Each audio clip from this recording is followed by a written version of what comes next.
truly the strategies and the people and everything else regarding, right, the war itself. So I'll pass these to you if you're interested.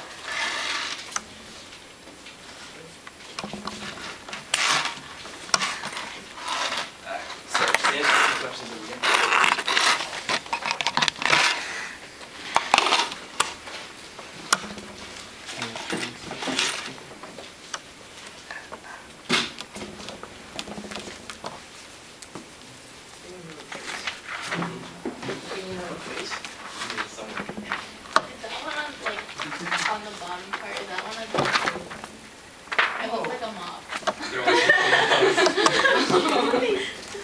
Mr. Shah. Yeah, that's like a mop.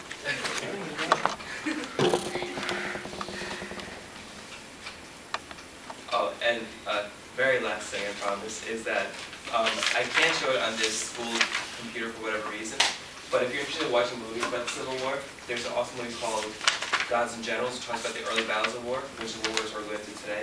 There's also one called Gettysburg, which talks specifically about the Battle of Gettysburg, the bloodiest battle, as well as a lot of people consider the most important battle in our country's history. So if you ever want to borrow these two DVDs, you're more than welcome to.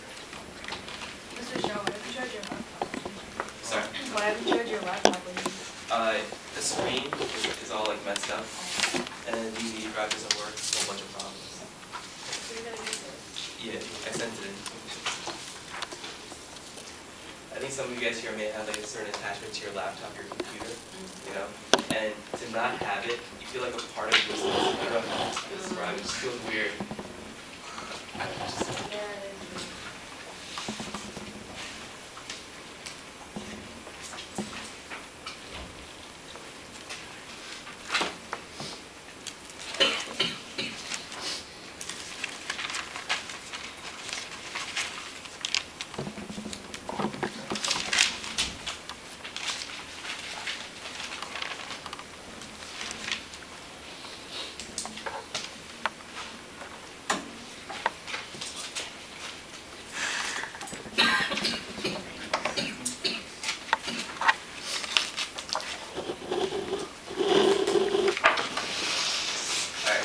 Most of you guys either are writing something down or have written something down. Let's go into the questions a little bit. So someone tell me, right, first question is, why did Fort Sumter lead to massive enlistment of troops on both sides? So what about Fort Sumter really inspired people to join either army? The South was filled with a lot of like nationalism. They were proud of being part of the Confederacy. The Union was angry at the South. So it Okay, good. After the South, overtook Fort Sumter, there was like a bunch of confidence and everybody wanted to like go into it and like Alex and a lot of nationalism, so I think that's a big reason why the South came a lot of Christmas. Okay. The South wanted to like kind of make the point like we're our country. That's why everyone's like, okay, yeah, happy. And the North was like, no, we want you back in our country, so everyone joined to get that. Okay. So that's also mentioned like the strong reason as to why a lot of people join the Southern Army, the Confederate Army, is a sense of nationalism. You know, you actually have something that you're really fighting for, and which is to be your own independent country. The Confederates started off with that spirit, right? You know what? We're fighting for our life. Slavery is a big part of what it means to be a Southerner. So we're fighting for the actual lifestyle itself. But the whole entire thing, right, is that why did a lot of Northerners go from being indifferent to actually being impassioned? Remember, because before Fort Sumter, most Northerners didn't care about the war. They're like, oh, they seceded, whatever. But what about Fort Sumter really made a lot of Northerners be like, you know what, we have a cause?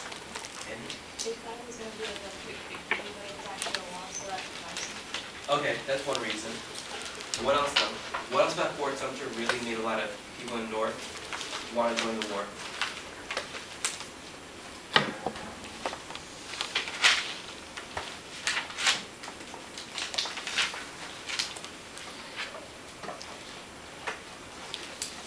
Let me sort of rephrase the question, right?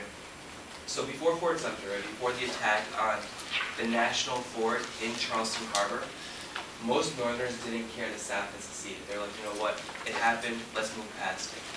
But after Fort Sumter, a lot of Northerners were like, you know what, we must join the war effort. We have to join the military. We have to do something and bring the South back. What about Fort Sumter really made people become impassioned? Taylor? It was an attack on their fort in southern territory.